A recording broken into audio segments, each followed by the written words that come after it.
tempo especial para estudarmos a palavra de Deus.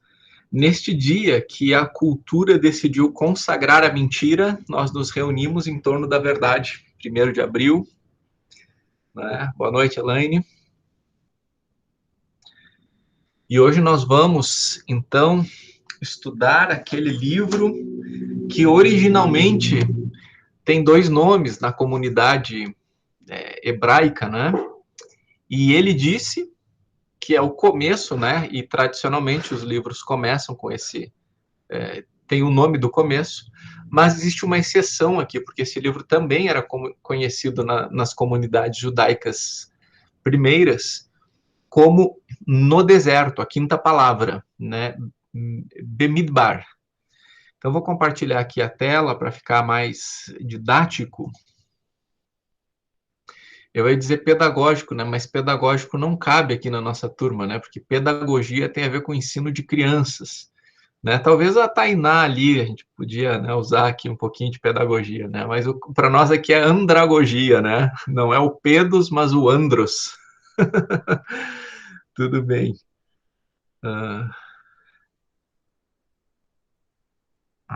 Tá. Já vamos chegar lá.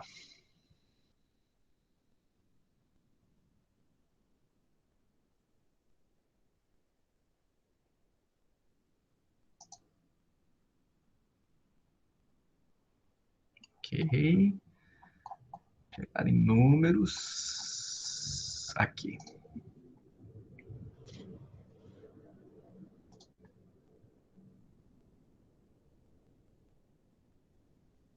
Ué?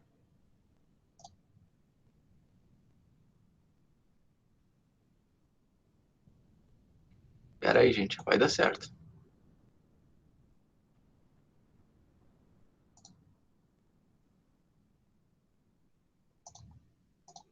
Tá. Tô meio atrapalhadinho, não tem problema. O dia foi puxado mentalmente hoje, mas vamos sendo renovados aí, momento a momento.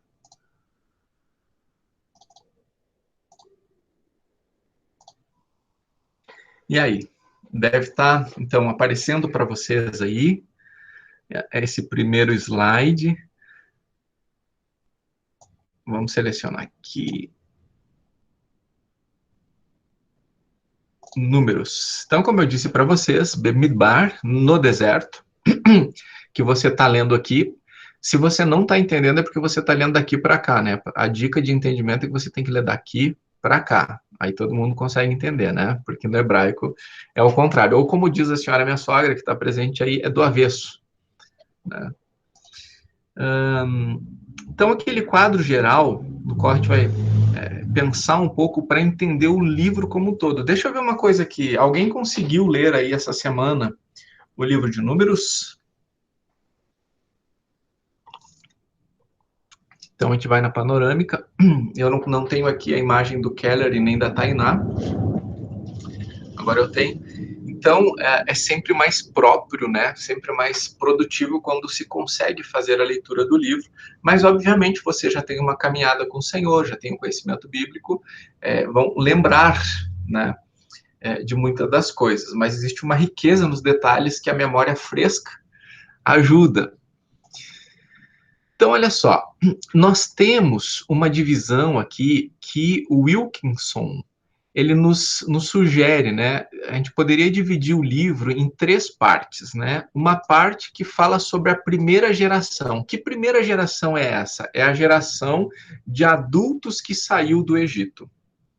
E quando a gente fala adultos, nós falamos nesse contexto de 20 anos para cima, certo? Nesse contexto aqui, Deus, ele quer que as pessoas de 20 anos para cima correspondam à lei.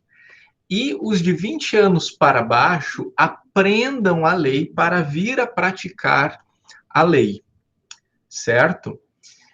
Tanto é que, como a gente vai ver, essa geração que tinha 20 anos para cima, que saiu do Egito, não vai entrar na Terra Prometida. Somente quem tinha de 20 anos para baixo e aqueles que nasceram no deserto é que vão poder entrar na Terra Prometida. E a gente vai entender bem por que isso essa noite, tá? Então, essa primeira geração, ela está aqui no Monte Sinai, né? Junto, obviamente, com a geração dos 20 anos para baixo. Nós vemos que os 4 primeiros capítulos são dedicados a uma organização. A gente vai chegar ali, ou melhor, a gente vai aprofundar isso daqui a pouco. O povo é organizado. Do capítulo 5 ao capítulo 10, existem instruções para a santificação do povo. Aí do capítulo 10 até o capítulo 25, nós vamos ter o que o Wilkinson e o Boa chamaram de transição trágica. Por que transição trágica? Porque essa primeira geração vai morrer aqui. E somente a segunda geração é que vai seguir em frente até as planícies de Moabe, que é na entrada da Terra Prometida. Nós temos um movimento aqui também. O movimento é de saída do Monte Sinai. Você deve lembrar que Êxodo e Levítico acontecem, né? Então, lá no Êxodo nós temos a saída do Egito. Lá no Êxodo nós temos a saída do Egito e a chegada nos pés do Monte Sinai. Desde a saída até o tempo que permaneceu ali nos pés do Monte Sinai, arredondando, nós temos 1 ano, mas são 10 meses, né? Vamos colocar 1 ano. Então, 1 ano que o povo saiu, levou algumas semanas para sair do Egito até chegar no Monte Sinai, a travessia do Mar Vermelho, a gente já falou sobre isso, chega no Monte Sinai, e no Monte Sinai Deus começa a, então, apresentar a lei, e o povo começa a construir o tabernáculo, isso leva quase 1 ano. E o livro de Levítico, ele registra estes meses no pé do Monte Sinai, ou seja, não tem movimento em Levítico. Agora, em Números, nós vamos ficar apenas mais 20 dias nos pés do Monte Sinai. Depois desses 20 dias, que é o restante, né, do tempo que começa lá em Êxodo, lá em Levítico, né, que vai dar aquele 1 ano que a gente está arredondando para cima, então vai ter o movimento no deserto. Esse movimento no deserto, até chegar na Terra Prometida, nas leituras mais otimistas, prevêem que poderia levar 11 dias. Em 11 dias, eles poderiam sair dos pés do Monte Sinai e entrar na Terra Prometida. 11 dias. E as não tão otimistas falam sobre algumas semanas, né? Mas estes 11 dias, essas poucas semanas, se tornaram 40 anos no deserto. Imagina, né? Num percurso de 11 dias, você fica 40 anos, né? Mais do que o engarrafamento de Tóquio, de São Paulo, de Nova York, né? Realmente 40 anos é muito tempo. E aí, então, nós vamos ter um terceiro movimento, que é, então, a ida e a chegada nas planícies de Moabe. Eu volto a apresentar a tela. Certo? Então, aqui nós temos 20 dias, organização e santificação. E aqui nós temos 38 anos, 3 meses e 10 dias no deserto.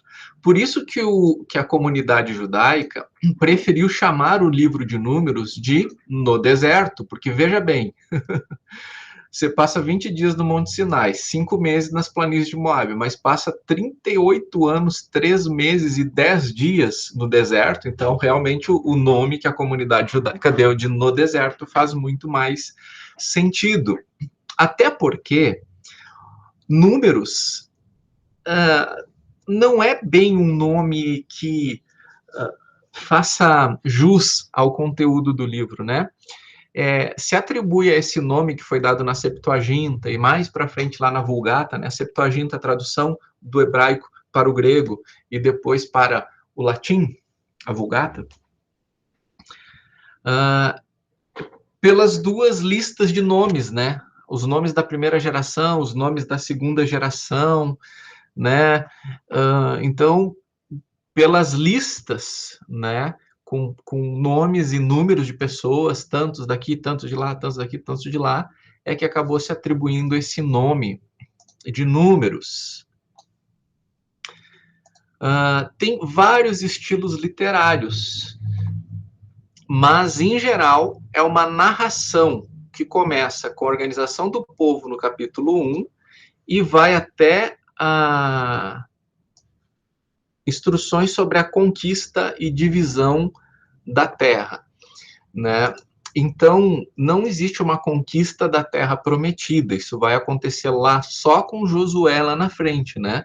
Mas já existem algumas guerras que são travadas aqui, e já se prevê como é que será a divisão da terra quando entrar na terra prometida. Então, olha que interessante aqui a imagem, né? Tá aparecendo o mapa para vocês, certinho? Então, o povo sai aqui da terra de Gozem, de Ramsés, passa por Sucote, atravessa o Mar Vermelho, a gente já conversou sobre isso, vem para os pés do Monte Sinai, e aqui, então, vai permanecer alguns meses. Nós estamos no livro de Números, e o livro de Números vai falar sobre os últimos 2 meses aqui no Monte Sinai, os últimos 2 meses dos preparativos, né? Finalização do tabernáculo, dos itens do tabernáculo. Lembrando que tem muito material para construção, né? Porque a gente pensa, mas de onde é que eles construíram um tabernáculo nos pés do Monte Sinai? Você deve lembrar que, ao sair do Egito, os vizinhos deles foram entregando coisas preciosas, foram entregando materiais, né, que foram suficientes para isso, né? Então, Deus providenciou tudo isso. E aí, então, chega o momento que Deus, no momento, assim, que eu acho que é um dos momentos mais lindos. Essa semana eu estava até, eu, na verdade, quase chorei, assim, pensando nisso e pedindo, Deus, se eu pudesse viajar no tempo, assim, só para enxergar de longe. Eu queria ver, imagina o tabernáculo está montado, aí tem uma nuvem, e essa nuvem durante o dia é uma nuvem gloriosa, e durante a noite ela é uma nuvem com fogo. Imagina que coisa. E aí, quando essa nuvem se levanta, o povo entende que tem que desmontar o tabernáculo e seguir agora, seguir ela. Então, tu imagina isso acontecendo assim. Pela primeira vez, o povo, né, tá ali olhando aquela nuvem, aquilo já é fantástico. Daqui a pouco aquela nuvem sobe, daqui a pouco aquela nuvem começa a ir em frente. Que eu acho que é um dos momentos mais lindos assim que já aconteceram na história do planeta, né, da humanidade, esse movimento. E aí, então, o pessoal vai subindo, até Cades Barneia. Eu não sei quem é do meu tempo, mas tinha uma banda evangélica chamada Cades Barneia. Alguém lembra? O Áureo lembra, a Sandra lembra, o Keller lembra, a Elaine nesse tempo é no baile, a Tainá não tinha nascido ainda, a Elaine se converteu depois, essa banda é muito antiga, né? Cades Barneia. E aqui em Cades Barneia é um ponto-chave, é crucial, porque é dessa região que vai haver a instrução para que os espias entrem aqui e façam a espionagem da terra prometida. E aí você sabe, né? Vai Josué, vai Caleb, vai outras pessoas, e eles voltam para cá, onde o povo está aqui acampado, né?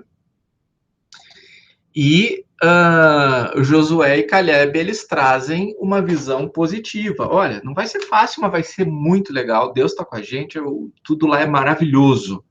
E aí os outros dizem, pois é, mas a gente viu gigantes, né? A coisa vai ser difícil, a gente parece um gafanhoto perto daquele povo lá, sei lá, eu acho que é melhor a gente voltar para o Egito. A coisa vai ser complicada, eu acho que isso não vai ser uma coisa legal. E aqui, então, eu estou fazendo um resumo inicial. Aqui, então, desculpa, gente.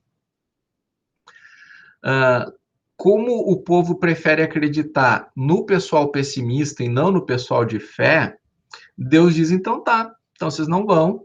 E aí vai engrossar o caldo aqui, e o pessoal vai ficar com medo e vai dizer, não, não, não, não, não, não. Tá, então vamos confiar em Deus, vamos subir de novo, vamos fazer isso aí.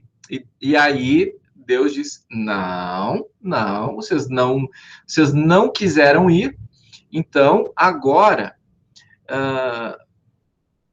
40 vezes, só um pouquinho que tem alguém apitando aqui. Elaine.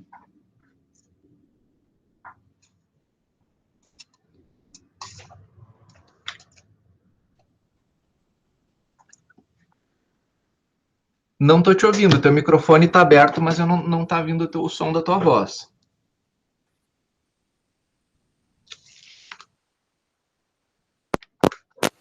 Agora? Agora sim. Agora sim. Tá. Então, se assim, ó, se a nuvem levava, o povo andava, a nuvem parava, o povo parava, então não, o comando era um comando de Deus e não por teimosia ou burrice? Muito bem colocado. Muito bem. O comando é de Deus, no entanto, Deus vai conforme a fidelidade do povo. Então, Deus não vai à frente de qualquer jeito.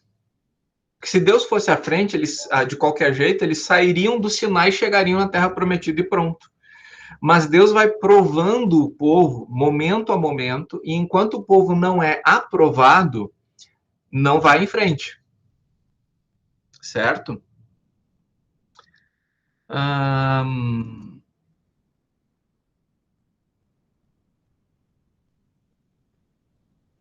Vamos lá para 14, números 14.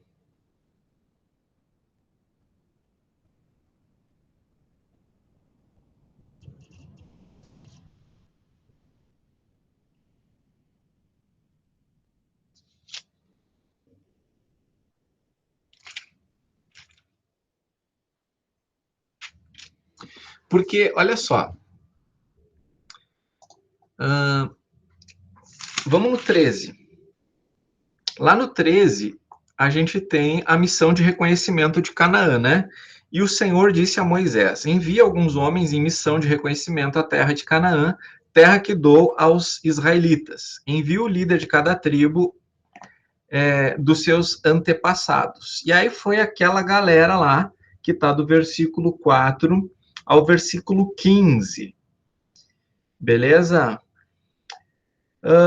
E aí, então, eles vão, observam a terra, o versículo 21 diz que desde o deserto de Zim até Reob, na direção de Lebo Hamate, subiram no Negueb, chegavam a Hebron, onde viviam Aimã, Taimá e descendentes de Enac. Hebron havia sido construída 7 anos antes de Zoar, no Egito.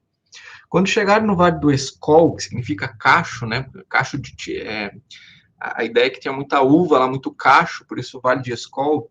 Cortaram um ramo no qual perdia um único cacho de uva. 2 deles carregavam o cacho. Olha, nem na melhor festa da uva que já teve, tu tem um cacho que 2 pessoas têm que carregar. Tu pensa num negócio desse, né? 2 deles carregavam o cacho. E isso que é uva. Colheram também romãs e figo. Aquele lugar foi chamado Vale de Escol por causa do cacho de uvas que eu falei para vocês, os israelitas cortaram ali. Ao fim de 40 dias, eles voltaram na missão de reconhecimento pela terra. Grava bem esse número que eu disse para vocês. Quanto tempo eles, então, olharam, espiaram a terra? 40 dias. O relatório da expedição. Então, eles retornaram a Moisés e Arão, toda a comunidade de Israel, e lhes mostraram os frutos da terra. E deram o seguinte relatório a Moisés: entramos na terra na qual você nos enviou, onde manam leite e mel. Aqui alguns frutos dela. Mas o povo que vive lá é poderoso, e as cidades são fortificadas e muito grandes. Também vimos os descendentes de Enac, que eram os grandes, né? Os amalequitas vivem no Negueb, os hititas, os jebuseus. Jebuseus é os que viviam em Jebus, que é o nome antigo de Jerusalém. Os amorreus vivem na região montanhosa. Os cananeus vivem perto do mar e junto ao Jordão. Ou seja, estão dizendo o seguinte, olha que coisas maravilhosas nós trouxemos de lá, mas é uma região super povoada e tem gente forte lá. Então Caleb fez o povo calar-se perante Moisés e disse, subamos e tomemos posse da terra, é certo que venceremos. Palavra de fé. Mas os homens que tinham ido com eles disseram, não poderemos atacar aquele povo, é mais forte do que nós, e espalharam entre os israelitas um relatório negativo acerca daquela terra. Olha só, não é que eles trouxeram para Moisés assim só, Moisés, não vai dar, os caras são muito fortes, já era. Eles foram para o meio do povo. Ó, se Moisés disser para ir, não vamos. Vai dar, tu não tem ideia do que a gente viu lá, os caras são monstros. Então, eles não só tinham uma opinião, porque eles foram para espiar a terra e seria legítimo dizer, olha, o que eu vi, na minha opinião, eu acho que é complicado. Tudo bem, poderia ser a opinião deles. Mas espalharam entre os israelitas, aí eles ultrapassaram a prerrogativa, percebe? Ultrapassaram a prerrogativa deles. Disseram, a terra para a qual nós fomos em missão de reconhecimento devora os que nela vivem. Todos os que vimos são de grande estatura. Vimos também os gigantes, descendentes de Enaque, diante de quem parecíamos gafanhotos, a nós e a eles. Se essa é só uma reunião de Moisés com os espias, ok, só que eles vão disseminando, né? Olha o resultado, capítulo 14. Naquela noite, toda a comunidade começou a chorar em alta voz, todos os israelitas queixaram-se contra Moisés e contra Arão, e toda a comunidade diz, quem dera tivéssemos morrido no Egito, ou nesse deserto, porque o Senhor está nos trazendo para essa terra, só para nos deixar cair a espada, nossas mulheres e nossos filhos serão tomados como despojo de guerra. Não seria melhor voltar para o Egito? Ah, isso aqui, quando cai no ouvido de Deus, não seria melhor voltar para o Egito? E aí Moisés e Arão caem por terra, né? E aí, então, eles vão tentar trazer uma visão positiva para o povo de fé, né? Disseram a toda a comunidade, a terra que percorremos em missão de reconhecimento é excelente, o Josué, que vai ser o sucessor, né? Porque olha que coisa linda aqui, né? Por que será que Josué vai ser escolhido o sucessor de Moisés? Porque olha o versículo 5. Então Moisés e Arão prostraram-se rosto em terra diante de toda a Assembleia dos Israelitas. Tu percebe o drama que está acontecendo aqui? Já se deu conta disso? Deus diz, vai lá e espinha a terra. Vai, galera, volta de lá. Olha aqui, ó, olha o tamanho desse cacho de uva. Olha esses frutos maravilhosos. Mas é o seguinte, ó, o cacho de uva é desse tamanho, mas os caras que comem essa uva são maiores ainda. Não vai dar. E aí eles começam a espalhar no povo. Não vai dar, não vai dar, não vai dar. Olha, tu tá vendo aí, tu te acha forte? Tu parece um gafanhoto perto dos caras que eu vi lá. E o pessoal não só diz, mas vem cá, por que a gente já não morreu então? E o pessoal também diz, vamos voltar, vamos voltar, vamos voltar, vamos voltar, vamos voltar. Moisés e Arão se jogam no chão e ficam ali prostrados. Percebe a crise do líder e a crise de liderança instalada aqui? A crise do líder, a gente vê que os dois vão para o chão. E a crise da liderança é porque o povo não está disposto a ouvir eles. E aí vem um cara chamado Oséias, que Moisés chama de Josué. Quando a gente falar sobre Josué, a gente vai entender melhor por que essa mudança de nome. E o Josué, vendo os líderes prostrados, o profeta e o sacerdote prostrados, ó, versículo 6, Josué, filho de Nun, e Caleb, filho de Jefoné, entre os que haviam observado a terra, rasgaram as suas vestes e disseram a toda a comunidade israelita: a terra que percorremos em missão de reconhecimento é excelente.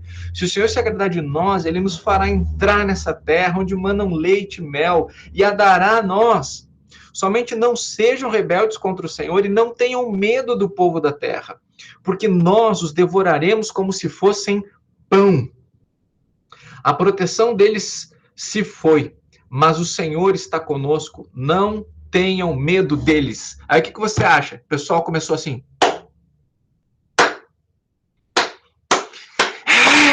Vamos lá, vamos invadir, vamos invadir. Você acha que fizeram isso? Não fizeram isso. Mas a comunidade toda falou em apedrejá-los. Então a glória do Senhor apareceu. Bom, aí, né, agora torrou o molho, porque pensa comigo, né? Eles foram lá falar para Moisés, Moisés e Arão, chão. Aí Josué e Caleb, galera, olha só. E aí o pessoal começa a pegar pedra. E aí quem é que aparece na jogada agora? Quem é que aparece na jogada agora?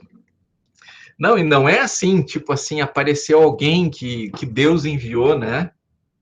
A glória do Senhor apareceu a todos os israelitas na tenda do encontro. E aí, Deus não diz assim, ei, vocês. Mas todo mundo... Olha o que Deus vai fazer agora para reafirmar a liderança de Moisés prostrado lá. Moisés. Ele vai falar com Moisés. Até quando este povo me tratará com pouco caso? Até quando se recusará a crer em mim, apesar de todos os sinais que eu realizei entre eles? Eu os ferirei com praga e os destruirei, mas farei de você uma nação maior e mais forte do que eles. Tu imagina geral ouvindo isso aí, né? Tu imagina tá o povo todo lá, Moisés. Essa galera não tem jeito, Moisés. Vamos fazer o seguinte, vou acabar com eles e eu começo de novo contigo. Imagina tu ser uma pessoa no meio desse povo aí, né, ouvindo Deus, tipo, toda aquela glória, todo aquele negócio lá, Deus falando com Moisés, o cara, né, e ali Deus diz, vou destruir esse pessoal, Moisés, e vou começar de novo contigo. Deus já tinha começado um povo com Abraão, vai começar com Moisés. Mas olha só, esse Moisés não é à toa que Deus o chamou, né? Moisés disse ao Senhor, então os egípcios ouvirão que pelo teu poder fizeste esse povo sair dentre eles, e falarão disso aos habitantes desta terra. Eles ouviram que tu, ó Senhor, estás com esse povo e que te veem face a face, Senhor, e que a tua nuvem paira sobre eles e que vais adiante deles numa coluna de nuvem de dia e numa coluna de fogo de noite. Se exterminares esse povo, as nações que ouviram falar do que fizeste dirão, o Senhor não conseguiu levar esse povo à terra que lhes prometeu em juramento. Por isso matou no deserto. Ah, mas Moisés também, agora ele foi bem direto com Deus, né? O resumo do que Moisés está dizendo é o seguinte, não é que Moisés pensasse isso, mas ele estava dizendo assim, olha, o que vai parecer é que tu conseguiu tirar eles do Egito. Mas vai parecer que tu não conseguiu levar eles para a terra prometida. Tu entendeu? Que Moisés sabe que não é isso, mas Moisés está dizendo, olha, é o que o pessoal vai entender. Então é melhor não fazer isso. Mas agora que a força do Senhor se manifeste segundo prometeste. O Senhor é muito paciente, grande fidelidade, que perdoa a iniquidade e a rebelião, se bem que não deixa o pecado sem punição e castiga os filhos pela iniquidade dos pais até a terceira e quarta geração. Segundo a tua grande fidelidade, perdoa as iniquidades desse povo, como a este povo tens perdoado desde que saíram do Egito até agora. Olha que interessante. Moisés vai apresentar para Deus a própria lei que Deus tinha dado, que está registrado lá em Êxodo. Então Moisés vai citar a Bíblia para Deus. Vai citar, né? Moisés vai citar as escrituras para Deus e vai dizer o seguinte: Deus, tu é fiel. E assim, cá entre nós, tu tá perdoando esse povo desde que ele sai do Egito, né? Tu sabe como é que essa galera é. Tu sabe como é que eles são, né? Tu tá perdoando eles momento a momento aí, né? Aí o Senhor respondeu: eu perdoei, conforme você pediu. No entanto, juro pela glória do Senhor que enche toda a terra, que nenhum dos que viram a minha glória e os sinais maravilhosos que realizei no Egito e no deserto, e me puseram à prova e me desobedeceram 10 vezes, nenhum deles chegará a ver a terra que prometi com juramento a seus antepassados. Ninguém que me tratou com desprezo haverá. Mas, como meu servo Caleb tem outro espírito e me segue com integridade, eu o farei entrar na terra que foi observar, e seus descendentes a herdarão, visto que os amalequitas e os cananeus habitam nos vales. Amanhã deem meia volta e partam em direção ao deserto pelo caminho que vai para o Mar Vermelho. Esse aqui é o versículo-chave para você entender os 40 anos do deserto. Por que o povo ficou 40 anos no deserto? Eles estavam lá no sul, no Sinai, aí a nuvem se levanta, eles vão indo, então, depois a gente vai ver como é lindo esse deslocamento. Eles vão indo até Cades Barneia, lá os espias vão, os espias voltam, e os espias que não confiam no Senhor insidiosamente desmobilizam um povo, e o povo se mobiliza para criticar, condenar Moisés, Arão, e para apedrejar Josué e Caleb. Aí então, Deus disse: tá perdoado, perdoei. No entanto, como vocês não confiam que eu posso levar vocês, eu não vou levar vocês. Então, todo mundo que eu tirei de lá não vai entrar lá, mas os filhos de vocês vão. Porque eles dizem, né? Nossas mulheres e nossos filhos serão tomados como despojo. Olha só o versículo 31. 30. Nenhum de vocês entrará na terra que com mão levantada jurei dar-lhes para a sua habitação, exceto Caleb, filho de Jefoné, e Josué, filho de Num. Mas quanto aos seus filhos, sobre os quais vocês disseram que seriam tomados como despojo de guerra, eu os farei entrar para desfrutarem a terra que vocês rejeitaram. Olha que interessante, né? Eles dizem assim, olha, nossas mulheres, nossos filhos vão ser tomados como despojos. E aí Deus diz, vai ser o seguinte, vocês não vão entrar, mas os filhos de vocês, que vocês acham que vocês iam perder, eles vão entrar. Com isso, Deus mantém a promessa de levar o povo do Egito para a terra prometida. Percebe? O povo vai, mas aqueles indivíduos maiores de idade que viram a glória do Senhor, viram o poder do Senhor, mas duvidaram do Senhor, estes não vão entrar. E olha só o versículo 34. O versículo 32.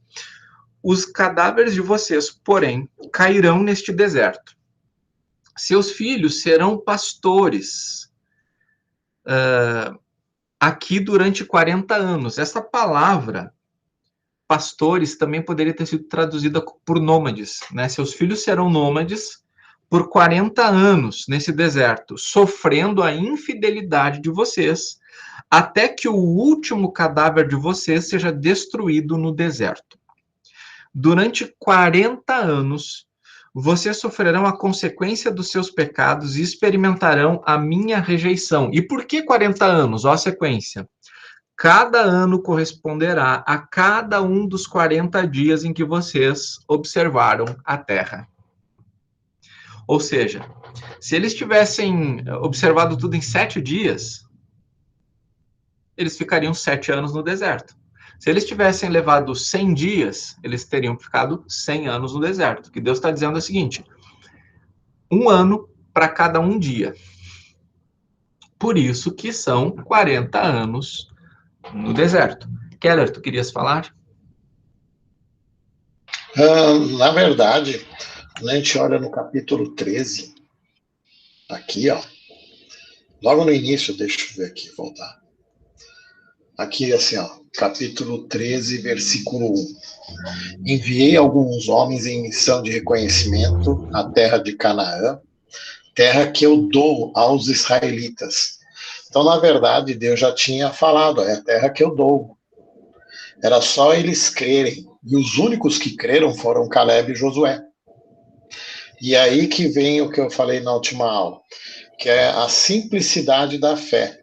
Aqui eles não é o que o evangelho faz, o meio evangélico faz errado, né? Você precisa ter fé para ter as coisas, que é um erro teológico isso.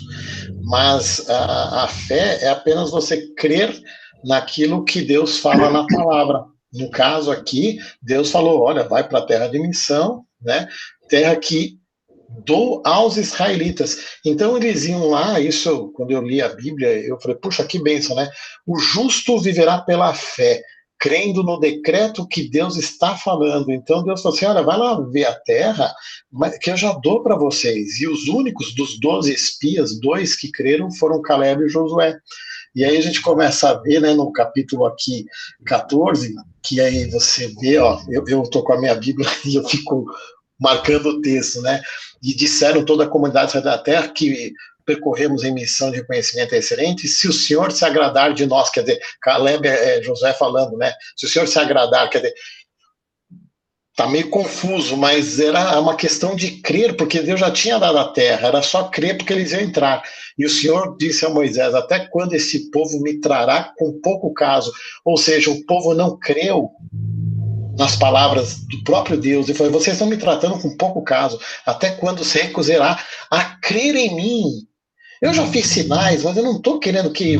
É só você crer naquilo que eu digo que é para entrar. Essa é a simplicidade da fé que eu vejo, né?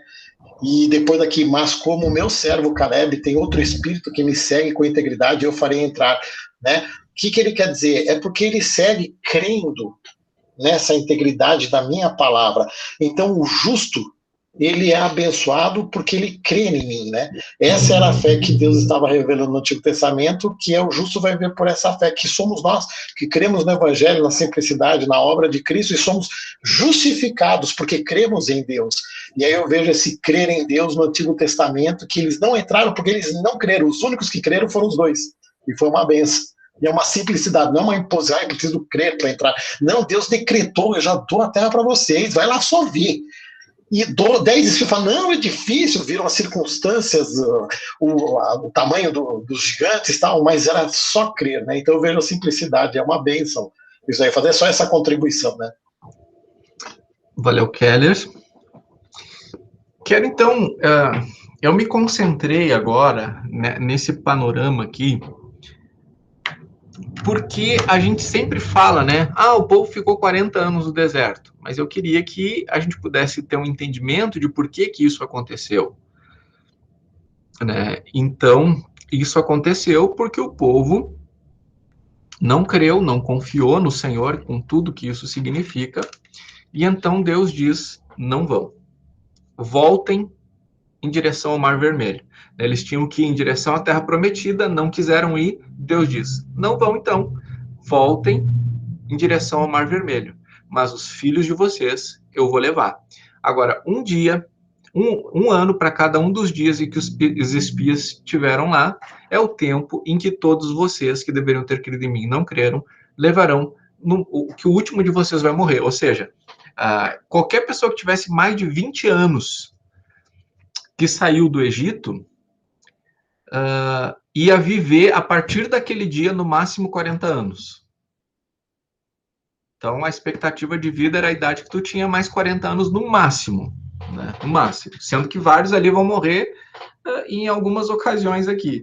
Algumas outras ocasiões. Porque existe muita rebeldia em números. Não é só essa.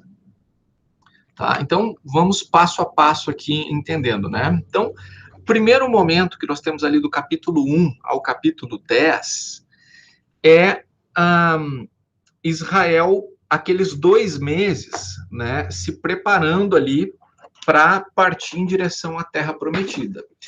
E aí, se você quiser ir folheando a Bíblia e tal, para ir vendo esse movimento, né, nós vamos ter, dos capítulos 1 ao 4, um censo e uma forma de como o povo deveria se organizar, certo? Então, o número de homens de cada tribo alistados para a guerra, o posicionamento das tribos ao redor do tabernáculo, a ordem para marchar, o posicionamento dos levitas ao redor do tabernáculo. E uma coisa interessante é que você sabe que Deus havia ordenado que todo primogênito deveria ser consagrado a ele.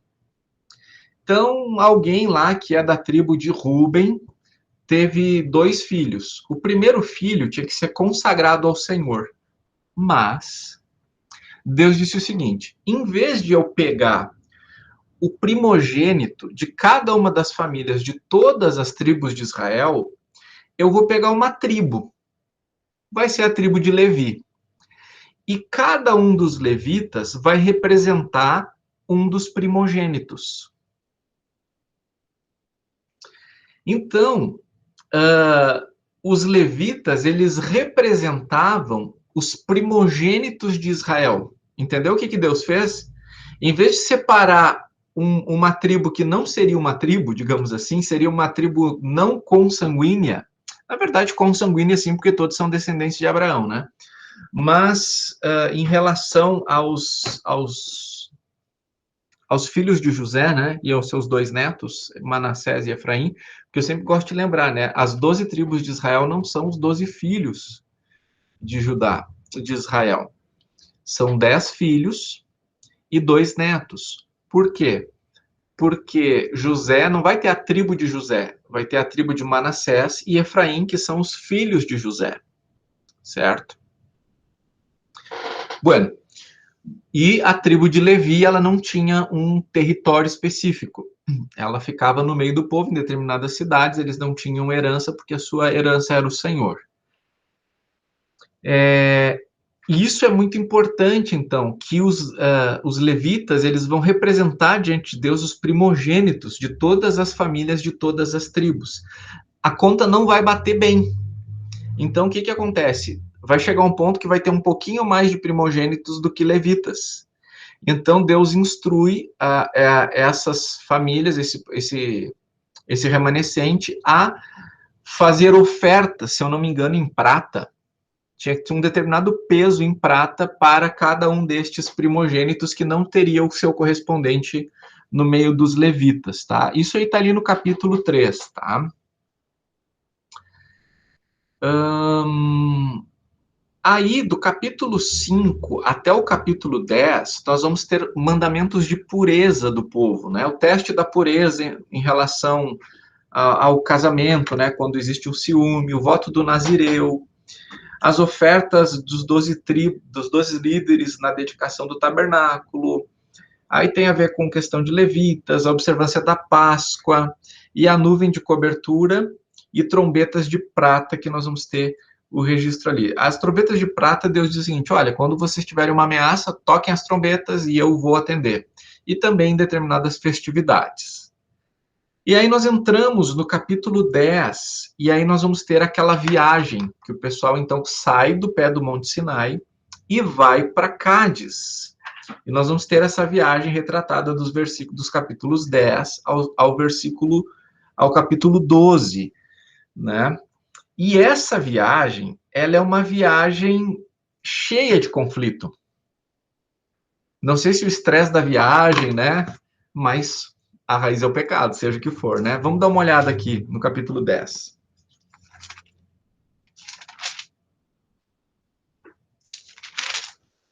No capítulo 10, a partir do versículo 11, então, olha que lindo, né? No versículo 11. No 20º dia do 2º mês do 2º ano, a nuvem se levantou de cima do tabernáculo que guarda as tábuas da aliança. Então os israelitas partiram do deserto do Sinai e viajaram por etapas, até que a nuvem pousou no deserto de Parã. Assim partiram pela primeira vez, conforme a ordem do Senhor, anunciada por Moisés. Bom, então eles partiram, a nuvem foi, está indo, o povo está indo, eles vão partir e vão parar lá no deserto de Parã. Olha só, capítulo 11, versículo 1. Aconteceu que o povo começou a queixar-se das suas dificuldades aos ouvidos do Senhor. Então, pensa bem, tu tem quase 2 milhões de pessoas aí, dependendo das perspectivas, de pessoas se movimentando no deserto, porque eles estavam há quase um ano acostumados ali nas barraquinhas, né, nas tendas, no Monte Sinai. É uma região desértica, mas tá todo mundo ali, tipo, quase um ano, já é tipo tua casa ali. E aí agora tu tem que começar a caminhar.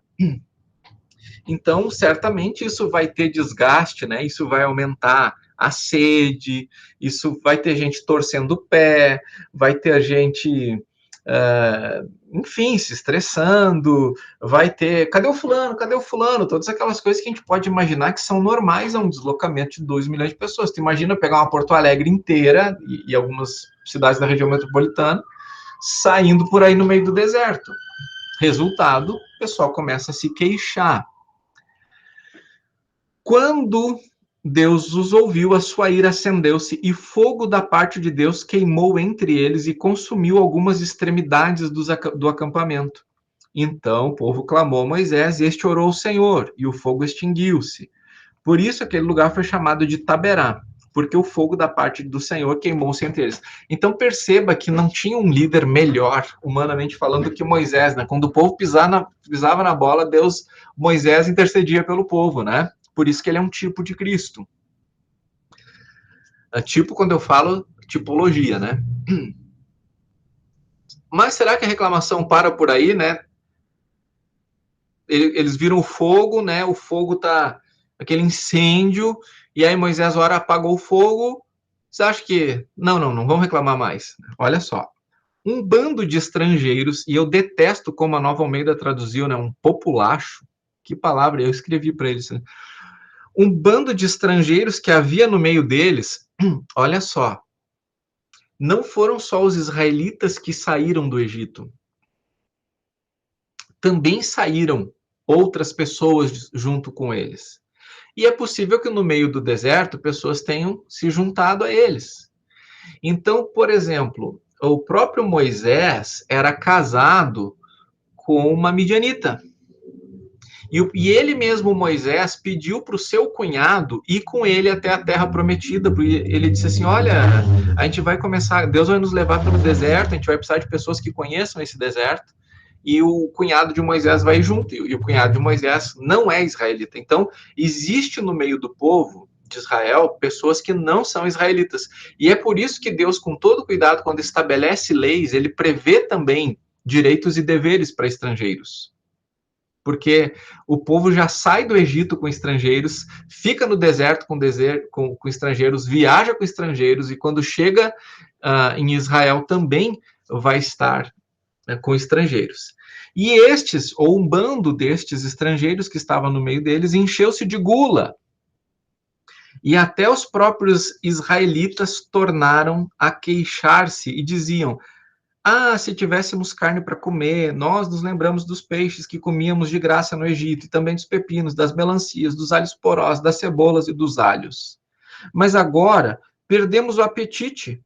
Nunca vemos nada, a não ser esse maná. Ou seja, por um lado, às vezes eles vão ter aquela ideia de que vão morrer de fome, mas por outro, eu nem quero comer mais, porque só tem esse maná. Você deve lembrar que maná, a expressão maná significa o que é isso? Porque o maná, lá em Êxodo, quando o povo pensou que ia ficar sem comida, Deus mandou o maná, né? Quando eles acordaram, já tinha lá o maná, ou os ingredientes com os quais eles poderiam usar para comer, que também era o maná. E quando eles saíram, então, das suas tendas e viram aquilo que eles nunca tinham visto antes, eles disseram assim, o que é isso? E aí, então, aquilo ficou chamado de o que é isso? Então, para nós é bonito, né? O maná, né? A Deus nos dá o maná. Mas para eles não era maná, né? Para eles era o que é isso? O que nós vamos comer hoje? Nós vamos comer o que é isso? O que é isso que nós vamos comer hoje? Nós vamos comer o que é isso? O que é isso? O que é isso? Né? Então, o que é isso? É o que significa maná. Como é que era o maná? O maná, versículo 7 do 11, né? Era como semente de coentro, tinha aparência de resina. O povo saía recolhendo o maná das redondezas e moía num moinho manual ou socava num pilão. Depois cozinhava, tinha gosto de bolo amassado com azeite de oliva. Quando o orvalho caía sobre o acampamento à noite, também caía o maná. Mas eles não queriam mais isso. Eles disseram, só tem esse maná. Lá a gente tinha peixe, a gente tinha melancia, lá a gente tinha pepino, lá a gente tinha cebola, agora só tem o que é isso? E aí, então, versículo 18, Moisés ouviu gente de todas as famílias se queixando, cada uma à entrada de sua tenda. Então acendeu-se a ira do Senhor, e isso pareceu mal a Moisés. Mas olha interessante, né? Moisés também, ele tinha seus momentos, né? Tipo assim, ele viu o povo reclamando, ele viu a ira de Deus se acendendo, e ele fez as contas. Isso não vai dar uma coisa boa. Só que quando ele percebeu que a coisa ia ficar ruim de novo, aí ele humanamente desabou. Moisés, aí está aqui no versículo 11, e ele perguntou ao Senhor, por que me trouxeste este mal sobre teu servo? Foi por não te agradares de mim que colocaste sobre os meus ombros a responsabilidade de todo esse povo? Por acaso fui eu quem o concebeu? Fui eu quem o deu à luz? Por que me pedes para carregá-lo nos braços como uma ama carrega o seu recém-nascido? Para levá-lo à terra que prometeste sob juramento aos seus antepassados? Onde conseguirei carne para todo esse povo? Eles ficam se queixando contra mim, dizendo, dê-nos carne para comer. Não posso levar todo esse povo sozinho. Essa responsabilidade é grande demais para mim. Se é assim que vais me tratar, mata-me agora mesmo. Se te agradas de mim, não deixes ver a minha própria ruína. E aí o que Deus faz? Deus, então, ele diz, olha, reúne 70 autoridades de Israel. Eu vou tirar do espírito que está sobre ti e vou colocar sobre eles. E eles vão te ajudar na liderança. Então, isso acontece. O espírito vem sobre estas 70 pessoas. E o interessante é que só 68 delas estavam reunidas no mesmo lugar. 2 outras dessas não estavam reunidas no outro lugar. Mas, como elas eram das 70 autoridades escolhidas, elas também receberam o espírito e começaram a profetizar. E aí, Josué, com todo o senso de organização, ele vai dizer para Moisés o seguinte, Moisés, tem 2 lá que estão profetizando. E aí Moisés vai dizer o seguinte, tá, Josué, tu vai ficar com ciúme por minha causa? Quem dera o Espírito fosse dado a todos. E essa palavra de Moisés, ela já é entendida como um desejo profético de que o Espírito Santo seja derramado sobre todos, e o profeta Joel, mais para frente, vai profetizar que isso vai acontecer. Esse desejo de Moisés aqui vai se tornar real. Olha aqui no versículo 29 do capítulo 11. Mas Moisés respondeu, você está com ciúme por mim? Quem dera todo o povo do Senhor fosse profeta e que o Senhor pusesse o seu espírito sobre eles. Tá vendo aqui já o coração de Moisés? Quem dera todo mundo tivesse o Espírito Santo, mas daí, se a gente pudesse viajar lá no tempo, né? Assim, Moisés, isso vai acontecer com a igreja. Isso vai acontecer com a igreja, Moisés. Ainda que Moisés teve muita revelação do Senhor. E aí, gente, Deus vai enviar as codornizes. Né? Olha no versículo 31. Depois disso veio um vento da parte do Senhor que trouxe codornizes do mar e as fez cair por todo o acampamento a uma altura de 90 centímetros. Tu imagina quase 1 metro de aves, espalhando-se em todas as direções no raio de um dia de caminhada. Deus tem um senso de humor. Ironia também, porque isso aqui não vai dar uma coisa boa, tá? Tu imagina 1 metro de ave numa extensão de um dia de caminhada. Só curiosidade, um dia de caminhada era 1,1 km, acho que eu estava vendo num comentário bíblico, para os judeus, ou era mais? Porque andar um dia dá em torno, deixa eu ver, 8 horas de caminhada dá uns 15 quilômetros, 20 quilômetros máximo. O ser humano anda no deserto, assim, bem devagar, 4 km por hora. Eu estava outro dia calculando, desculpa, né? Estava calculando eu na cidade andando. Aí eu falei, eu estou andando a 4,5 km por hora, né? Então, no ritmo normal. Deserto, aquela coisa cansativa, tá? Vamos botar 4 km por hora e olha que está caminhando bem, viu? Andando bem. E aí você só fazer as continhas, você vai ver quantos quilômetros você ficar 8 horas caminhando, ver quanto você tem de distância, né? Quanto que era a caminhada ali? Será que era 1,1 km só? A gente não tem referência, né? Prevêem que fosse até 30 quilômetros. 30 quilômetros, né? Nossa! Por isso que Deus foi bem intencionado a quantidade de ave, né? E aí, então, olha só, durante todo aquele dia, aquela noite, durante todo o dia seguinte, o povo saiu e recolheu codornizes. Ninguém recolheu menos de 10 barris. Então, eles as estenderam para secar ao redor de todo o acampamento. Mas, quando a carne ainda estava entre os seus dentes, e antes de engolirem, a ira do Senhor acendeu-se contra o povo, e ele o feriu com uma praga terrível. Por isso o lugar foi chamado Quibrote Atavá, porque ali foram enterrados os que tinham sido dominados pela gula. Porque não se trata de comida ou não comida. Olha só, lá no versículo, vamos voltar no versículo 18. Consagre-se para amanhã, pois vocês comerão carne. O Senhor os ouviu quando se queixaram ele, dizendo, se tivéssemos carne para comer, estávamos melhor no Egito. Agora o Senhor lhes dará carne, vocês a comerão. Vocês não comerão carne apenas um dia, ou 2, ou 5, ou 10, ou 20, mas um mês inteiro, até que lhes saia carne pelo nariz, e vocês tenham nojo dela, porque rejeitaram o Senhor que está no meio de vocês e se queixaram a ele, dizendo, por que saímos do Egito? Não tinha a ver com comida, percebe? Sempre que o povo diz assim, eu queria voltar para o Egito. Isso pega de um jeito no coração de Deus. Pega de um jeito no coração de Deus. Deus vê o sofrimento deles, 400 anos lá. E Deus tira eles de lá, Deus está levando, Deus está... Daqui a pouco, quero voltar para o Egito. Porque no Egito era melhor, né? Aí não, né, gente? Aí, então, isso pega uma frequência no coração de Deus ali, que Deus que é santo, que é amor, que é bondade, também é justiça, também é retidão. E aí, diante da manifestação desta gula e dessa ingratidão contra o Senhor e dessa idolatria ao Egito também, de certa maneira, então... isso não vai dar uma coisa boa. Você acha que para por aí? Não para por aí. Porque daí, duas das pessoas mais próximas de Moisés, que são seus irmãos, Arão e Miriam, eles começam a pensar assim, mas será que a gente também não é descendente de Coate, que também é descendente de Levi? Será que nós também não podemos ser usados por Deus? Por que Moisés? Ele não é nem mais velho, né? Lembra que foi Miriam que acompanhou ele lá na cestinha, né?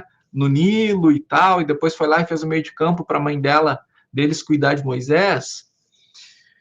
Tá lá no capítulo 12. Miriam e Arão começaram a criticar Moisés porque ele havia se casado com uma mulher etíope. Será que o Senhor tem falado apenas por meio de Moisés? Perguntaram, também não tem ele falado por meio de nós? E o Senhor ouviu isso. Agora que dá o problema, né? Tipo assim, eles falar não tem problema, mas aqui, e o Senhor ouviu isso. Aí complicou, né? Aí não vai dar uma coisa boa para eles.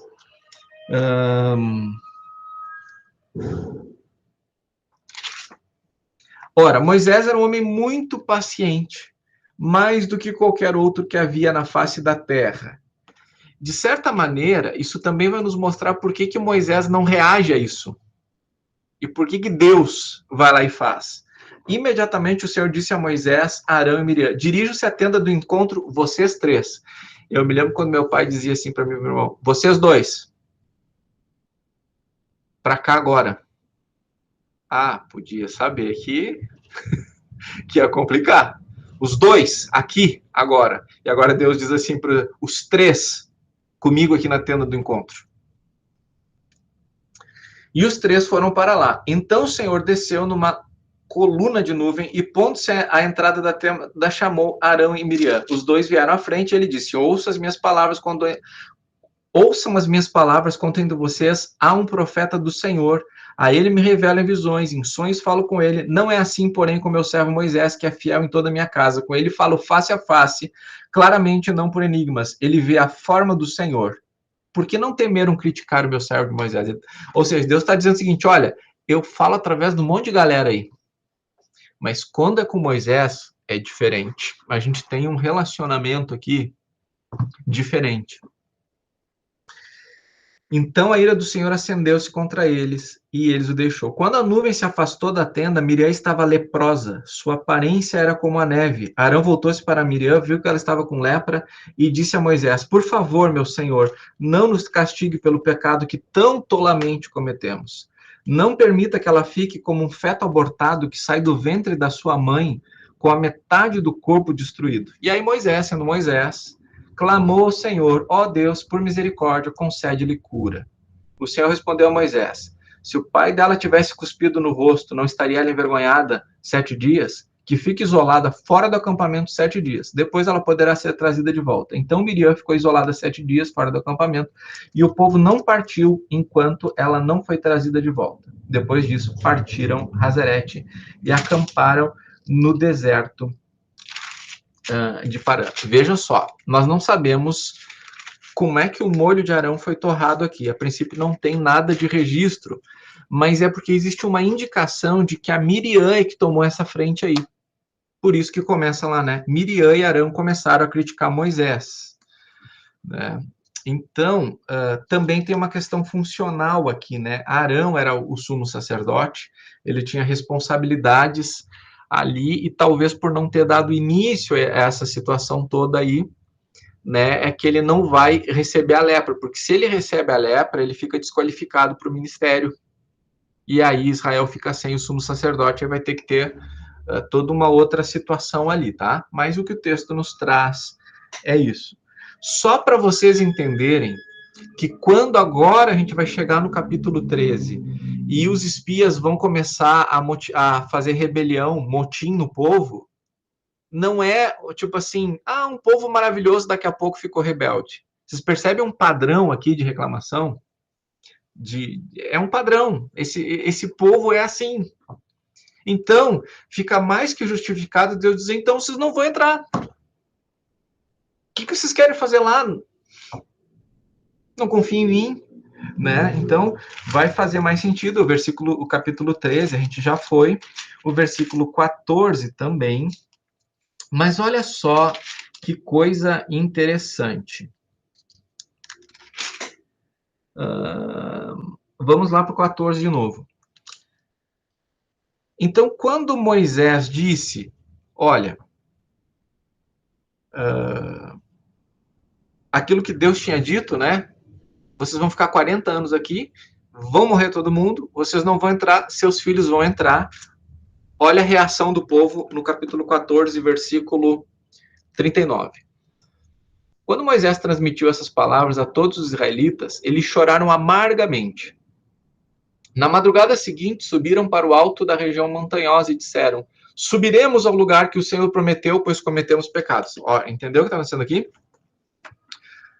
Deus manda os espias voltam e diz, não vai dar, com exceção de Josué e Caleb. O povo diz, realmente não vai dar, Deus não gosta da gente, quem dera a gente já tivesse nos matado por aqui, quem sabe é melhor voltar para o Egito.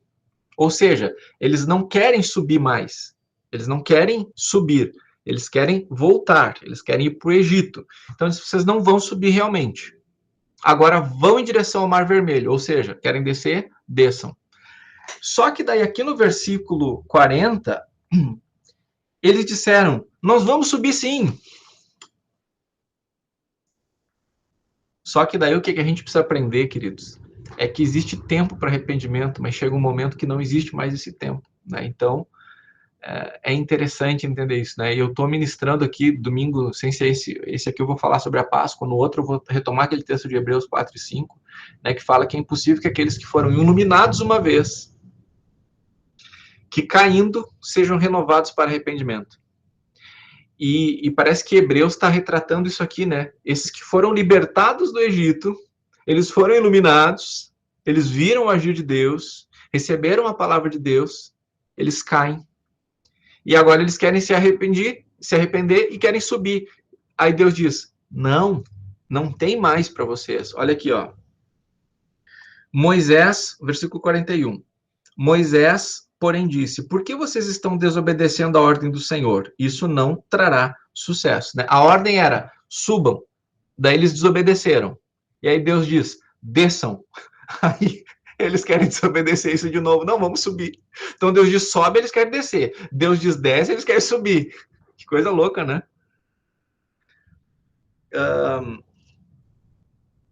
Não subam porque o Senhor não está com vocês. Vocês serão derrotados pelos inimigos, pois os amalequitas e os cananeus os enfrentarão ali e vocês cairão à espada. Visto que deixaram de seguir o Senhor, ele não estará com vocês. Apesar disso, eles subiram desafiadoramente ao alto da região montanhosa, mas nem Moisés nem a arca da aliança do Senhor saíram do acampamento. Bom, eu acho que só aí eu já não ia.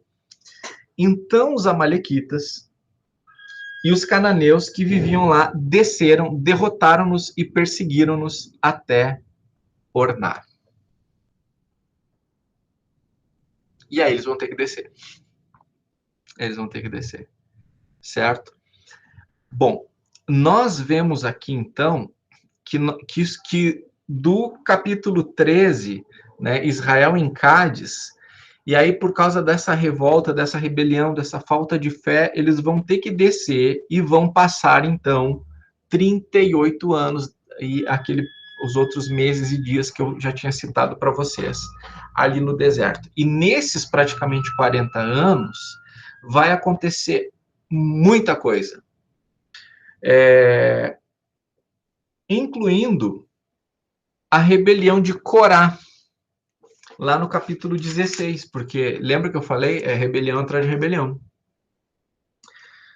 Corá, filho de Izar, neto de Coate, bisneto de Levi, ou seja, era parente de Moisés, reuniu Datã e Abirão, filhos de Elá, e eles se insurgiram contra Moisés. Com eles estavam 250 israelitas, líderes bem conhecidos no meio da comunidade, que haviam sido nomeados membros do concílio. Eles se ajuntaram contra... Olha, líderes bem conhecidos, 250, se juntam contra Moisés e Arão e disseram, basta, a assembleia toda é santa e cada um deles é santo e o Senhor está no meio deles. Então, por que vocês se colocam acima da assembleia do Senhor? Lembra que Miriam e Arão tinham feito isso? Por que Deus fala só através de Moisés? Por que ele não fala através de nós? Só que agora, esse cara aqui, ele diz o seguinte, isso aqui não é um povo santo? Deus não disse que isso aqui é um povo santo? Então nós somos todo mundo igual, por que fica tu dando ordem aí? Quem tu pensa que tu é? O que Moisés, que o número já nos informou que era o homem mais paciente da face da terra, faz? Se prostra no chão de novo, né? Quando ouviu isso, Moisés prostrou-se rosto em terra. Depois disse a Corá e a todos os seus seguidores, pela manhã o Senhor mostrará quem lhe pertence e fará aproximar-se dele aquele que é santo, o homem a quem ele escolher. E olha só, que coisa interessante. Deixa eu pular aqui para o versículo... Não vamos pular, vamos seguir. Você, Corá, e todos os seus seguidores deverão fazer o seguinte, peguem seus incensários e amanhã coloquem neles fogo e incenso perante o Senhor. Quem o Senhor escolher será o homem consagrado. Basta, levitas, porque essa aqui é uma rebelião dos levitas. São descendentes de Coates, né? Você deve lembrar que Levi tinha 3 filhos, Gerson, Coate e Merari. Então, os coatitas vem a ordem sacerdotal. Os gersonitas E os Meraritas tinham também suas atribuições. Esse Corá aqui é neto de Coate, ele é parente próximo de Moisés. E aí, então, Moisés está falando com seus parentes mais próximos.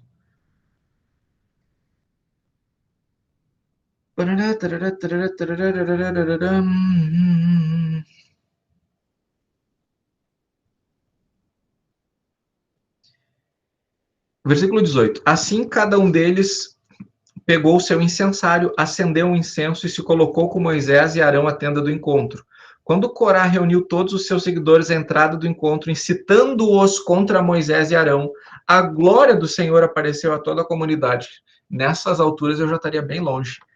E o Senhor disse a Moisés e a Arão: afastem-se dessa comunidade para que eu acabe com eles imediatamente.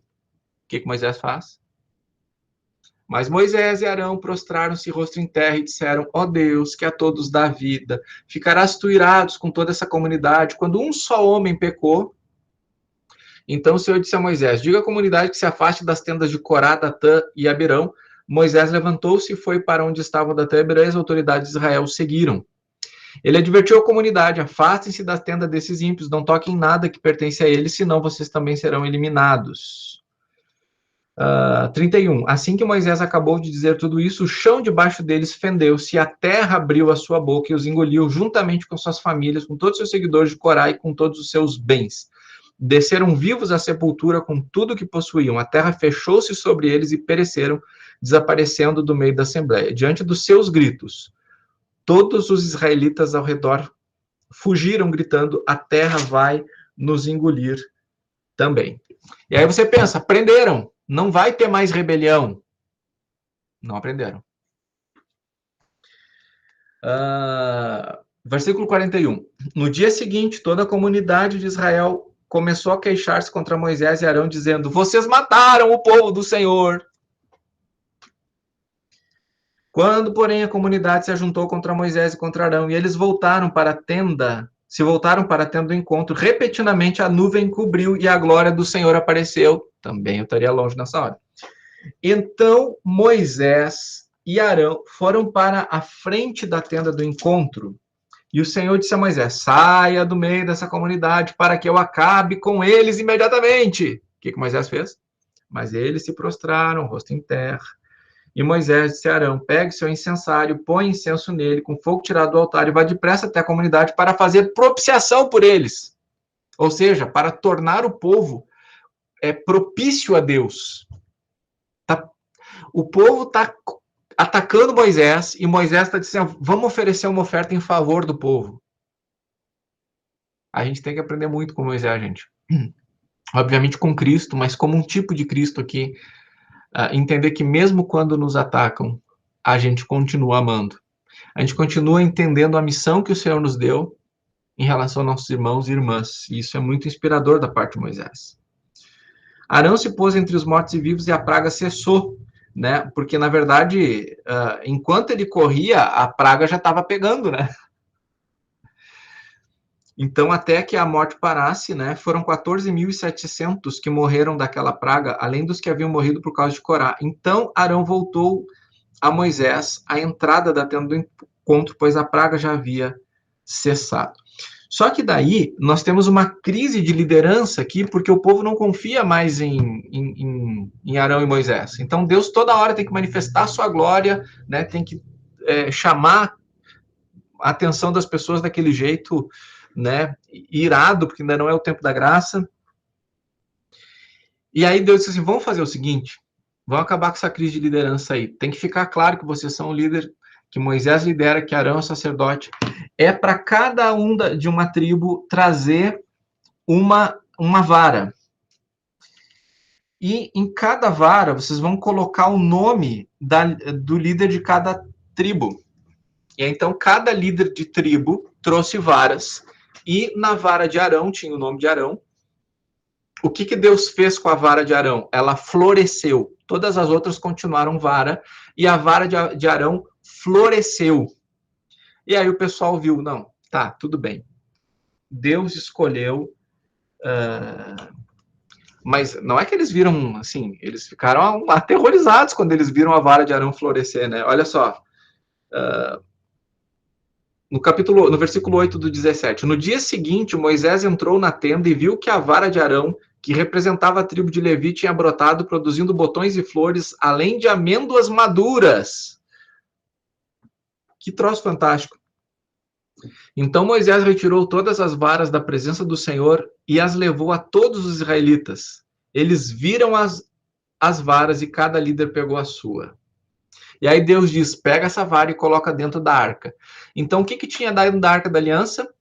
As tábuas dos 10 mandamentos, um maná, e agora é para colocar também a vara de Arão que floresceu.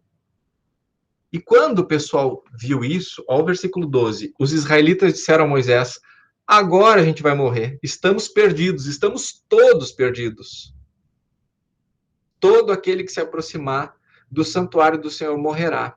Será que todos nós vamos morrer? Então, nós vemos aqui que esses 40 anos são 40 anos difíceis, né? Em que Moisés será condenado, criticado, injustiçado muitas vezes. Só que, por mais que ele fosse o homem mais paciente da face da terra, ele não deixou de ser um ser humano. E aí, lá no capítulo 20, ele não dá mais conta. Lá no capítulo 20, ele não dá mais conta. Versículo 1 a 13. No primeiro mês, toda a comunidade de Israel chegou ao deserto de Zin e ficou em Cádiz. Ali Miriam morreu e foi sepultada. Aqui nesse capítulo de 20 ele é dramático, porque você vai ver Miriam morrer, Arão morrer e Moisés morrer em relação à entrada na Terra Prometida. Não havia água para a comunidade e o povo se juntou contra Moisés e contra Arão. Olha que novidade, né? O povo se juntou contra Moisés e Arão. Quem dera tivéssemos morrido quando os nossos irmãos caíram e morreram perante o Senhor. Por que vocês trouxeram a Assembleia do Senhor a esse deserto para que nós e nossos rebanhos morrêssemos aqui? Gente, essa aqui já é segunda geração. Aqui, a grande parte da primeira geração já morreu. E a gente já tem, depois desses 40 anos, muita gente da segunda geração junto aqui, nesse processo. Por que vocês nos tiraram do Egito e nos trouxeram para este lugar terrível? Aqui não há cereal, nem figos, nem uvas, nem romãs, nem água para beber. Moisés e Arão saíram diante da Assembleia para a entrada da terra no tempo pronto, se prostraram, rosto em terra, e a glória do Senhor apareceu. E o Senhor disse a Moisés, pegue a vara e com seu irmão reúna a comunidade diante desta, fale aquela rocha e ela verterá água. Vocês tirarão água do rochedo para a comunidade e os rebanhos beberem. Então Moisés pegou a vara que estava diante do Senhor, como este lhe havia ordenado. Moisés e Arão reuniram a assembleia em frente à rocha e Moisés disse, escutem, rebeldes, será que temos que tirar água desta rocha para lhes dar? Então Moisés ergueu e bateu na rocha 2 vezes com a vara. Jorrou água e a comunidade e os rebanhos beberam. Olha só, olha aqui. O povo era desobediente, não confiava no que Deus dizia, queria fazer, sempre fazia menos ou queria fazer mais, porque não confiava no que o Deus dizia. Deus, no versículo 8, disse para Moisés, fale a rocha e ela verterá água. Fale a rocha. Só que Moisés começa a xingar o povo, ele levanta o braço e bate na rocha 2 vezes com a vara. Então, nesse momento, Moisés agiu como o povo sempre agia. Não confiando e não ficando estritamente naquilo que Deus estava dizendo. Qual é a consequência? O Senhor, porém, disse a Moisés e Arão, como vocês não confiaram em mim para honrar a minha santidade à vista dos israelitas, vocês não conduzirão esta comunidade para a terra que eu lhes dou. Moisés não vai poder entrar na terra prometida por causa disso. Por causa disso. Bom, aí né, Miriam, que morreu um pouquinho antes disso, acontece isso, vai morrer Arão,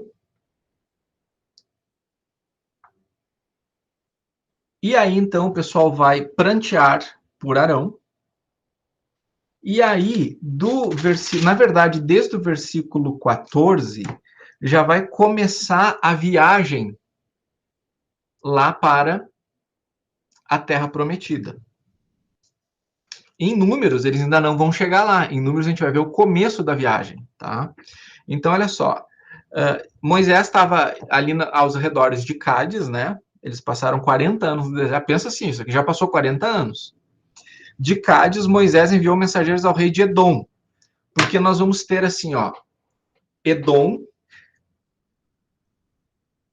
Aqui, nós vamos ter Canaã. Certo? O mar Mediterrâneo está aqui. Tá? O mar Mediterrâneo está aqui. Aqui está Canaã. E aqui nós vamos ter 3 povos. Edom, que são os descendentes de Esaú, os edomitas. E aí nós vamos ter Moabe, os moabitas, e Amon, os moabitas, que são os 2 filhos de Ló. Certo? Então, Edom, Moabe e Amon. Esses 3 povos aqui que são parentes dos israelitas, né? Edom é parente porque Esaú é irmão de Jacó, e os moabitas e os amonitas eram descendentes de Ló, que era sobrinho de Abraão, de quem eles descendem. Então tem uma consanguinidade ancestral ali, certo? E aí Moisés, ele diz o seguinte, ele manda mensageiros lá para o rei de Edom dizer o seguinte, olha, a gente só quer passar por aí, tá? A gente tem uma conquista para fazer, mas é lá em Canaã. A gente não vai tocar em vocês, a gente não vai consumir, a gente não vai dar prejuízo, a gente só quer passar por aí.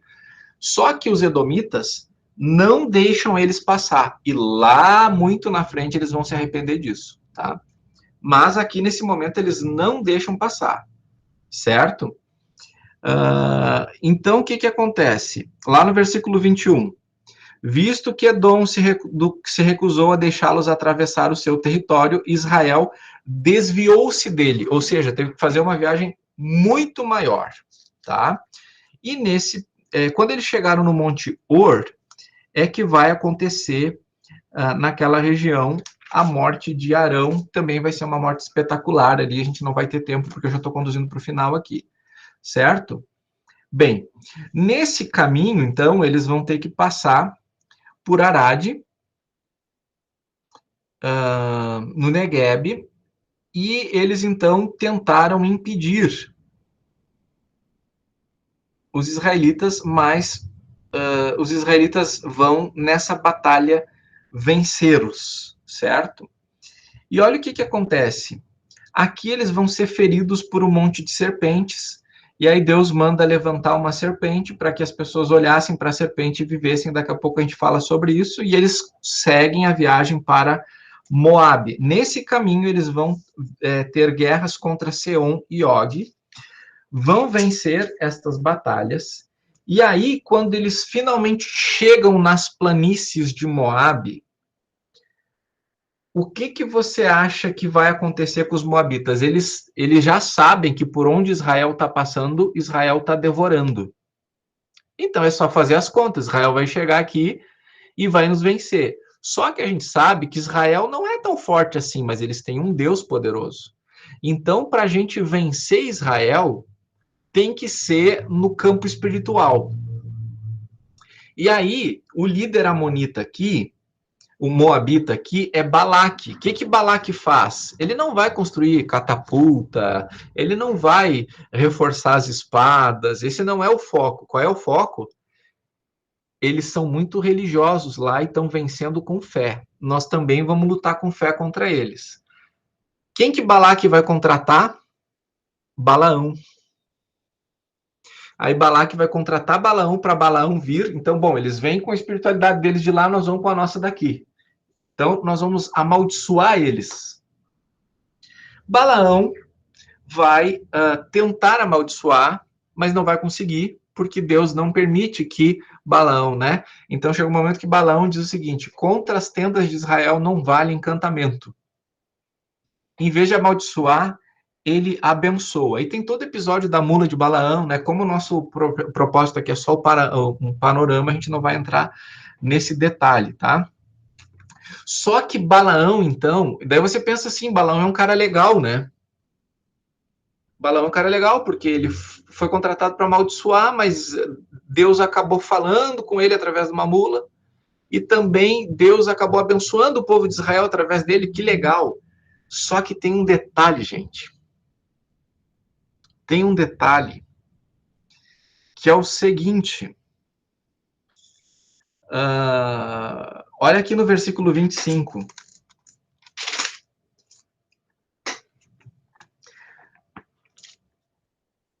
Enquanto Israel estava em Sitim, o povo começou a entregar-se à imoralidade sexual com mulheres moabitas, que os convidavam a sacrifícios a seus deuses. O povo comia e se prostrava perante esses deuses. Assim Israel se juntou à adoração a Baal Peor, e a ira de Deus se acendeu contra Baal Peor. Deixa eu só achar aqui um...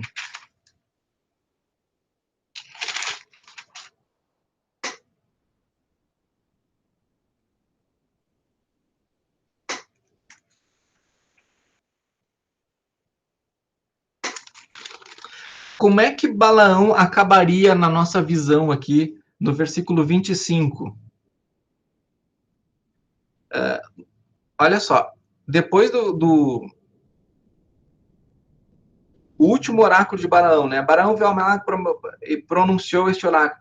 Amaleque foi primeiro... Tá, então... Balaão não consegue amaldiçoar Israel, ele abençoa Israel. Aí, versículo 25. Então, Balaão se levantou e voltou para casa, e Balaque seguiu seu caminho. Você acha que acabou a história aí? Não. Balaão não conseguiu amaldiçoar Israel, mas ele conseguiu seduzir Israel. Como assim, Davi? Vamos ler de novo. Enquanto Israel estava em Sitim, o povo começou a entregar-se a imoralidade sexual com mulheres moabitas. Então, Balaque não conseguiu vencer Israel na espiritualidade, na fé, certo? Mas como é que ele venceu Israel aí? Na sedução. E sabe quem é que é o responsável por essa sedução aí? Vai lá para o versículo 31. Capítulo 31.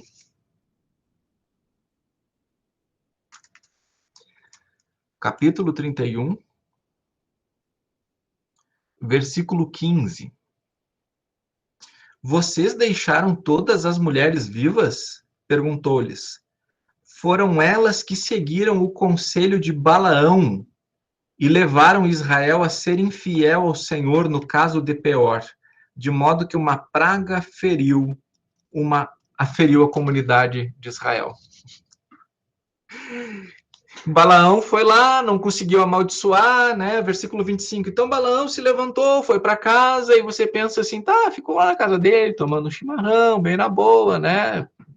Gostando de Israel. Não, queridos, ele foi lá e disse o seguinte, olha, tem um jeito de vencer esse pessoal aí.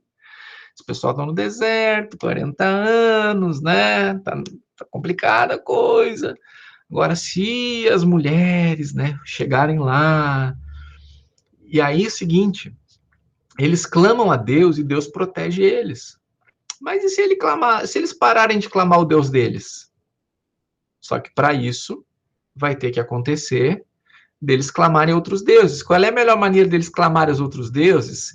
Que eles se vincularem emocionalmente, fisicamente com as mulheres daqui, e as mulheres começaram a falar: agora vamos fazer uma oração por nosso Deus aqui, e tal, e tal, e tal, e tal, e tal. Essa estratégia aqui é uma estratégia diabólica há muito tempo e vai continuar, porque é o que vai acontecer com Salomão depois, lá na frente.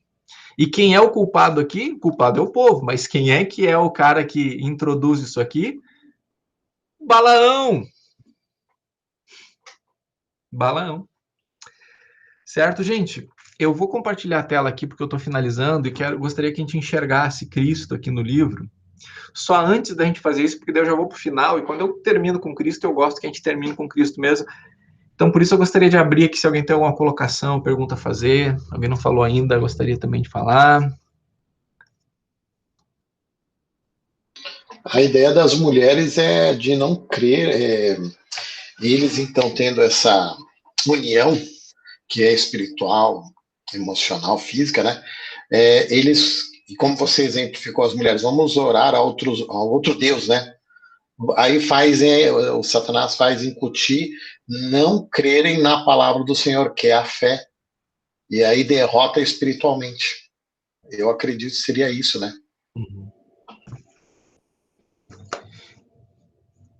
Eles tendo só Deus, eles já não conseguem? Agora tu imagina eles com outros deuses ainda por cima, né?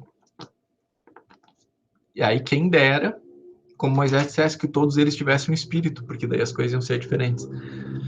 Por isso que o livro de Hebreus fala por causa da incredulidade deles. Né? Então a gente vê um panorama como você trouxe, a gente vê a incredulidade de Israel, é o de não crer em Israel. Uhum. Gente, valeu, Keller.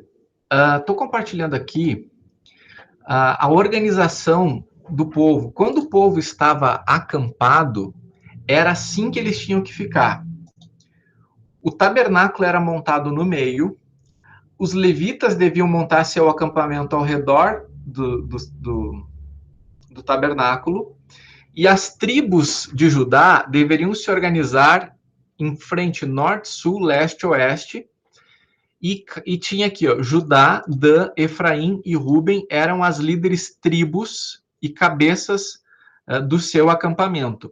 Vocês estão olhando isso aqui, só que isso aqui tinha aproximadamente 20 quilômetros de largura, tá? Então, porque era aproximadamente 2 milhões de pessoas. Mas essa aqui era a disposição, tabernáculo lá no meio, levitas ao redor, e aqui 3 tribos assim. Tá? Então, toda vez que Israel parava num lugar, era assim que ele tinha que se organizar. Mas, isso a gente vê ali no capítulo 3, na verdade, no capítulo 1, 53, e no capítulo 2, 1, 31. E olha que bonito que era quando eles levantavam o acampamento. Esta era a marcha de Israel. E aí, aquele devaneio que eu estava tendo, tipo, Deus, eu queria viajar no tempo e ficar só olhando isso. Eu queria ver, porque tinha todo o ritual de desmontagem do tabernáculo, e vai uma parte, e aí vai 3 tribos, e aí vai outra parte, vai 3 tribos, outra parte. Pensa isso, pensa 2 milhões de pessoas, 2 milhões de pessoas se deslocando nessa ordem aqui, ó. Vai a arca na frente. Depois vai Judá, a tribo de Judá, de Issacar e Zebulon. E aí, depois, os gersonitas e os meraritas, né, que são levitas, vão levar a estrutura do tabernáculo. E aí, depois, então, vai a tribo de Ruben, de Simeão e de Gade. Os coatitas vão levar os utensílios sagrados, a mobília do tabernáculo. E é isso. E depois, então, vai essas 3 tribos e depois essas aqui chamadas de tribos da retaguarda. E então a arca na frente, essas 3 tribos de retaguarda aqui. Mas isso aqui era um movimento tão grande, tão grandioso, e ao mesmo tempo lento, porque tem toda uma logística assim, que quando os coatitas chegavam, o tabernáculo já estava montado. Então, que interessante isso, né? Então, era tudo previsto para, bom, chegar os utensílios do templo e já está montado lá, porque já chegaram 3 tribos e na frente deles os levitas que montaram o tabernáculo. Eu sinceramente acho isso aqui uma das coisas muito lindas, tá? Não vou falar sobre as chaves aqui, porque de certa maneira a gente já falou sobre algumas coisas, mas eu quero finalizar aqui, a gente enxergando, né, tipificações de Cristo. Tainá, abre aí em Números 21, 4 a 9. Áureo, abre aí em João 3,14.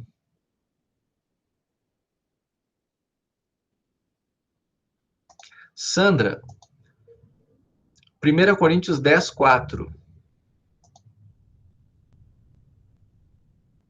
Elaine, João 6, 31 a 33. Então, pode ler Números 21, 4 a 9. Então os israelitas partiram do monte Or pelo caminho do Mar Vermelho, para rodear a terra de Edom. Mas o povo se tornou impaciente no caminho e falou contra Deus e contra Moisés, dizendo: Por que vocês nos tiraram do Egito para que morramos nesse deserto, onde não há pão nem água? Já estamos enjoados dessa comida ruim. Então o Senhor mandou para o meio do povo cobras venenosas que mordiam o povo, e morreram muitos do povo de Israel. Então o povo foi a Moisés e disse: Nós pecamos porque falamos contra o Senhor Deus e contra você. Ore ao Senhor pedindo que tire de nós as cobras. Então Moisés orou pelo povo. O Senhor disse a Moisés: Faça uma serpente e coloque-a sobre uma haste. Quem for mordido e olhar para ela viverá. Moisés fez uma serpente de bronze e a pôs sobre a haste. Quando alguém era mordido por alguma cobra, se olhava para a serpente de bronze e ficava curado. Ok. Por favor, o texto do Novo Testamento, João 3,14. E assim como Moisés levantou a serpente no deserto, assim também é necessário que o Filho do Homem seja levantado, para que todo que nele crê tenha vida eterna. Entende? Aqui, tipo assim, aqui não é assim, ó, será que... né? Aqui o apóstolo João ele faz totalmente, olha, a serpente, ela matou, ela era morte, mas quando as pessoas olhavam para essa morte, elas tinham vida. E aí Cristo morre. E todas as pessoas que olham para a morte de Cristo recebem vida. A serpente também simbolizava o pecado. Ah, mas Cristo não simboliza o pecado. Bom, ele não simboliza o pecado, mas ele tornou-se pecado. Então faz todo sentido que, prefigurativamente, Deus já providenciasse que a serpente fosse levantada lá, e com tudo isso significa apontando para Cristo. Bom, a rocha que dá água. Nós temos lá aquele episódio de Moisés batendo na rocha que dá água, né? Ele só deveria dizer, jorre água, mas ele bateu, e bateu 2 vezes na rocha. Olha o que está escrito em 1 Coríntios 10,4. E beberam da mesma bebida espiritual, pois bebiam da rocha espiritual que os acompanhava, e essa rocha era Cristo. Por que será que Moisés não pôde entrar na terra prometida? Só porque bateu na rocha? Tipo, por que o cara... Ele vai lá, enfrenta o faraó, ele passa 40 anos com esse povo, né? Ele é humano, ele pede ajuda várias vezes para Deus, ele intercede para o povo. Agora, porque ele deu 2 cajadadas na rocha, ele não vai poder entrar? Tem que ter mais ainda. Você não acha que tem que ter mais coisa aí? Bom, agora a gente consegue entender com o apóstolo Paulo. O que essa rocha simbolizava? Cristo. E aí faz todo sentido que Moisés não possa entrar na terra prometida. Porque ele está batendo, e não só batendo uma vez na rocha, porque talvez se ele tivesse batido uma vez na rocha, até tu casa que Cristo morreu uma vez. Mas ele bateu 2 vezes na rocha. E aí não tem jeito, né? Moisés, não vais entrar. Né? Então nós temos aí, interessante, essa palavra do apóstolo Paulo dizendo que essa rocha era Cristo, essa rocha os acompanhava. Né? E falta 1 minuto, eu peço só a paciência de vocês aqui para falar sobre o maná e a profecia de Balaão. João 6, 31, 33. Quem é que está lendo, Elaine? Nossos pais comeram maná no deserto, como está escrito. Deus lá comer o pão do céu. Replicou-lhe Jesus, em verdade vos digo, não foi Moisés quem vos deu o pão do céu. O verdadeiro pão do céu é meu Pai quem vos dá. Porque o pão de Deus é o que desce do céu e dá vida ao mundo. Ou seja, o maná é uma tipificação de Cristo. E por fim, olha só o que Balaão diz aqui em Números 24, 17. Eu o vejo, mas não agora. Eu o avisto, mas não de perto. Uma estrela surgirá de Jacó. Um cetro se levantará de Israel. Ele esmagará as frontes de Moabe e o crânio de todos os descendentes de Sete. Quem é que Balaão está vendo, mas não está vendo de perto? Quem que você acha? Aqui nós temos duas prefigurações, tá? Uma prefiguração de Davi, o rei, que vai ter a estrela, né? De Davi, porque ele está vendo uma estrela aí, né? Só que Davi é um rei messiânico, porque Davi é o rei que tipifica Cristo. E tem a ver, então, a estrela de Davi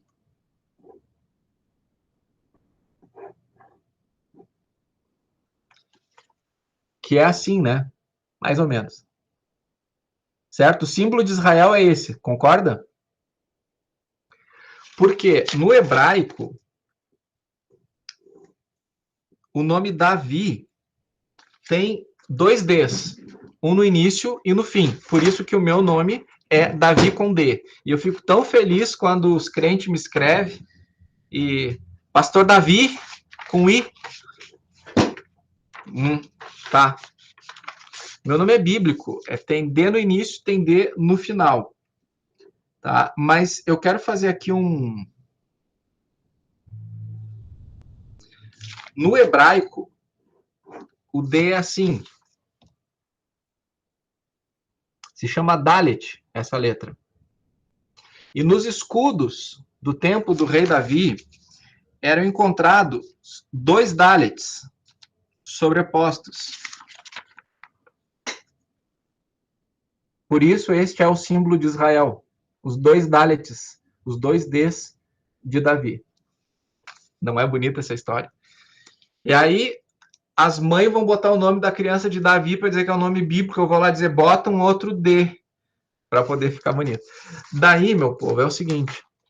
Então, essa estrela que o Balaão está vendo, né? Eu vejo agora, eu vejo, mas não agora. Eu avisto, mas não de perto. Uma estrela surgirá, e aí nós sabemos que Jesus é a brilhante estrela da manhã, né? Conforme nos traz Apocalipse.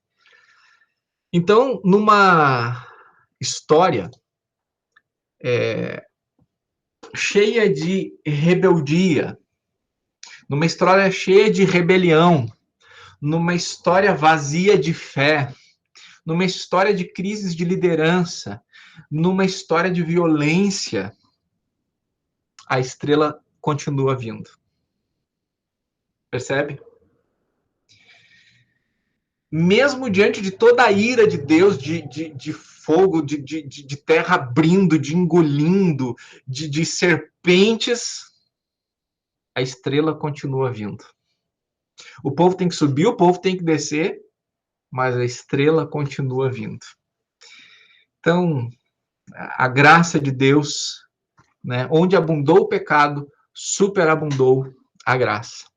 E a estrela veio, Jesus Cristo, né, nós o temos, e não importa o que ainda vai acontecer na humanidade, a estrela vai voltar. Só que Balaão disse, vejo longe, né? Só que eis que venho sem demora. Então está para acontecer a volta do nosso Senhor Jesus, e que Ele nos encontre o adorando, o servindo, amando. Amém, meu povo? Deus abençoe a todos, um bom restante de semana, uma feliz Páscoa. Se você pode, se inscreva, participe dos cultos presenciais manhã e noite. Se não pode, nos acompanhe, cultue conosco às 18h50 no YouTube. Bênçãos de Deus. Tchau, gente. Obrigado, Dori. Tchau a todo mundo. Tchau.